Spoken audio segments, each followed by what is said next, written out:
ప్రభు అయిన యేసుక్రీస్తు నామములో అందరికీ వందనాలండి. ఈరోజు 1 పేతురు 4వ అధ్యాయం 3వ వచనం దగ్గర నుంచి చదువుకుందామండి.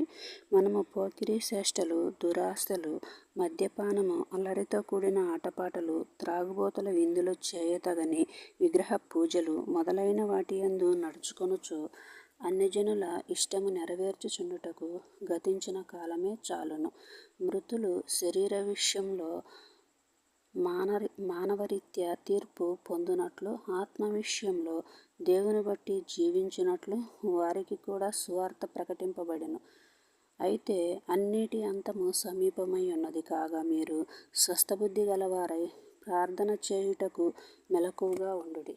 ఇక్కడ దేవుడు చెప్తున్నాడు, ఇంకా ఈ లోకంలో మనము అన్ని జనుల వలె కాక దేవుని యందు భయభక్తులు కలిగి మనము జీవించాలండి.